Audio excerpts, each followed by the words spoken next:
The dark cloud of one of the worst crimes in British history still hangs over Liverpool like a shroud. Only now, the anger is back as well. Welcome to the programme. It's the evening show, and of course tonight we are talking about Venables. The amount of money that is being spent on protecting this scumbag who has done what he's done. I think that they should have been named and told where they are. They're like the devil's child of both of them. The collective memory of a nation has gone back to that February day 17 years ago. The horrifying freeze frame when 2-year-old James Bulger was lured to his death. A murder made so sickening because the killers were children themselves. Robert Thompson and Jon Venables were just 10. And much to the nation's outrage, they were free again by the age of 18.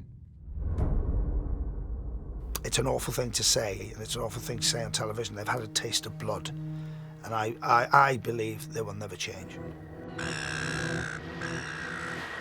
In practical terms, Thompson and Venables don't exist anymore. After 8 years of therapy and rehabilitation, the authorities gave them new identities. The boys were set free with different names, different cover stories to allow them to lead normal lives. But they're not boys any longer.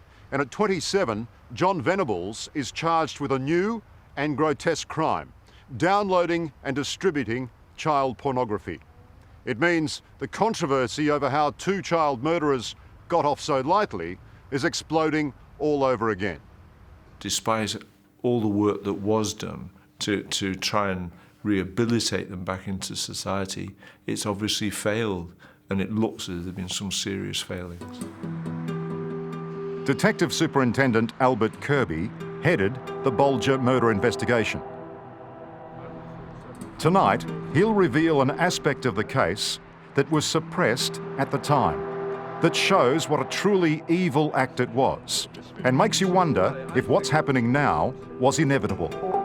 Why didn't they identify the behavioural problems before it came to this? Are you surprised that he's offended again? If I was to be asked prior to all this which boy was going to be re-offend, it would not have been Venables. I was bitterly disappointed when I found out it was him. When you go out in public any time like this, do you ever look at people and think, you know, it could be him, it could be him? In the beginning I did, yeah, but not anymore. Denise Fergus, James Bulger's mum, and her husband Stuart believe this wouldn't be happening if the child killers were punished properly, rather than getting just 8 years in detention. They got no punishment whatsoever. They got rewarded for murdering James. That's why I've never let it go, and I won't let it go. You think they were rewarded? Of course it was a reward, because they never spent no time in a prison. They got put into a children's home, and from there released in children's home. They get looked after, they get to play snooker tables, decent meals in front of them. They were getting day trips out, taken to football matches. You know, that is not punishment. I think some very, very serious questions need to be asked here, Pete. Yeah, I agree with you, Leslie. And many people, including Liverpool talk show host Peter Price, believe that special treatment is continuing now. It's just unbelievable for me, you know what I mean? Yeah. Even with Venables facing child pornography charges. This has been an absolute disaster. They've never been punished, in my humble opinion, for what they've done. They should have gone to prison. They shouldn't have been mollycoddled and protected the way they were protected. Remember, a baby was tortured and slaughtered. The anger still runs deep because everyone here remembers what a calculated and brutal murder it was. Instead of going to school, Venables and Thompson came here to the Strand shopping centre, actually looking for a child to kill. At around midday, they tried to lure another toddler outside into the traffic, but that failed. Then they spotted James Bulger. As his mum stood at the butcher shop counter, they enticed little Jamie at just the right moment. It was just so quick. As I say, I just reached out for my purse to pay money over the counter. When he was there, and when I turned out, he'd gone. That's how quick it happened. So in the time it took to take the money out of your purse, He'd gone. All the shopping precinct is covered by CCTV, and I think some of the iconic pictures were of Thompson and Venables holding James's hand, walking away. That's Venables holding his hand. Yeah. And then they're outside the shopping centre in probably just under 2 minutes. It was that quick. They knew exactly where they were going to. They were going to commit murder. They walked James along a canal and through the back alleys of Liverpool to avoid being spotted. In 2 hours, they covered 4 kilometres, a huge journey for a terrified and exhausted 2-year-old. Finally, to a railway line, and there they threw rocks and bricks at James, beat him with an iron bar, interfered with him in a sexual way, and left him on the tracks where he was later run over by a train. If you could see the severity of what they did to James on the railway line, it was grotesque to the extreme. They knew what they were doing to that little boy. The sexual nature of James's killing was never publicly revealed, but Superintendent Kirby believes it should have been given greater consideration in sentencing and rehabilitating Thompson and Venables. There was always a very serious concern in my mind over the sexual element over James's murder. I feel that may not have been treated with the severity that it should have been. I think the bigger impact has been to ensure that they were released within the time frame that had been set by the courts, and that has detracted from the real treatment that they should have gone through. Even now, after all this time, 17 years, there's no doubt in your mind that it wasn't just a prank gone wrong, it was evil.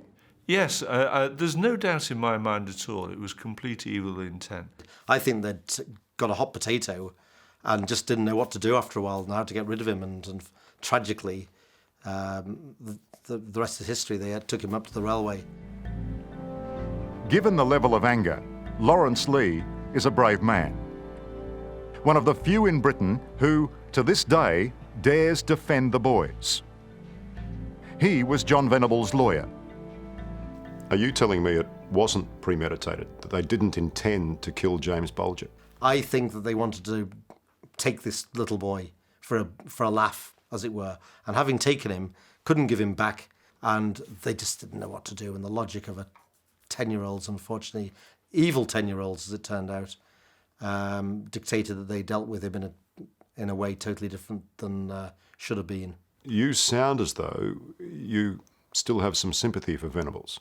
I don't have any sympathy whatsoever as a result of what they did. I am putting forward purely and simply legal argument, talking like a lawyer. The 10-year-olds faced furious crowds at the Liverpool court. And behind the scenes, their lawyer worried they'd never get a fair trial. And I looked out the window and I saw this baying mob and I could see the bricks being thrown. It was just unbelievable. The rallying cry was lock them up and throw away the key. But the judge ruled that rehabilitation while in detention was the sensible sentence. Both were found equally culpable. Though police and lawyers agreed, Thompson was the ringleader and Venables the nicer of the two. Throughout the trial, he was respectful, polite, remorseful, and he had a bad time in court. He really did suffer, unlike Thompson, who didn't seem to show any remorse. He's one of the few kids of that age who, for example, bought me a birthday present. You know, I mean, that's only a little thing, but it shows that he cared. Because they were babies themselves, these callous killers received special privileges. There are stories of seaside visits and trips to football matches to prepare for their release. Safeguarding and rehabilitating them cost the British taxpayer millions of pounds. And it's likely Venables will need another new identity after he faces these new charges. People are shaking their heads in disbelief because he's had the best of the best to help him. And if he hasn't learned from all the mollycoddling and help he's had and professionals that have been looking after him, then we have created a monster. If you've got me baby, just bring them back. James's mum, on the other hand, has received no help, apart from an outpouring of public sympathy. This case has always been one-sided. It's always been, what about Venables, what about Thompson, what about me, and what about my family, what about my kids?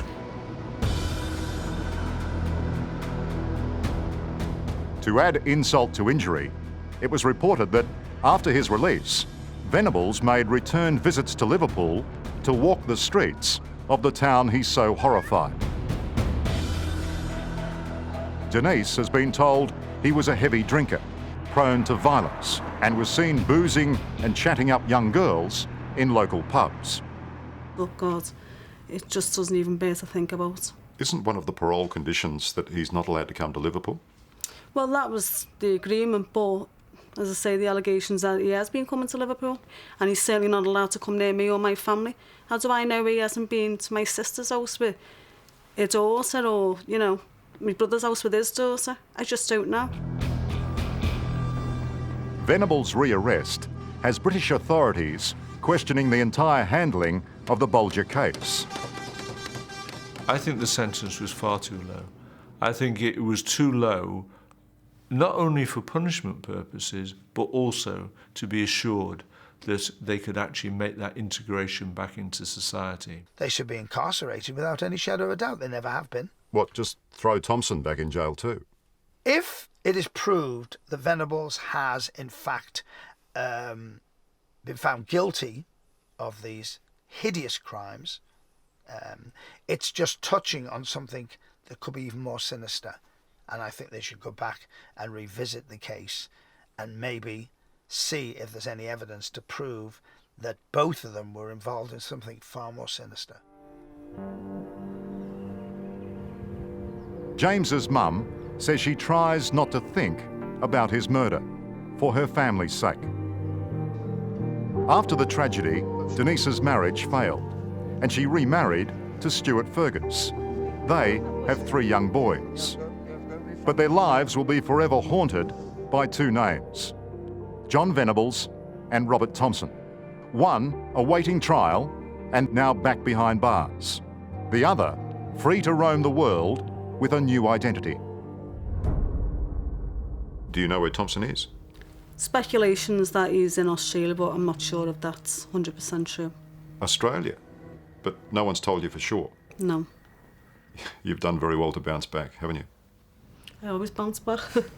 I mean, I am like a spring. Yeah. She's amazing, Stuart, isn't she? Yeah. I mean, I look at her sometimes because, like, she's so petite, but the fighting spirit she's got in her even amazes me. I wouldn't be able to cope what she's gone through. I always Definitely say to not. Stuart, might be small, but I'm still all there. You pick a punch. Yeah.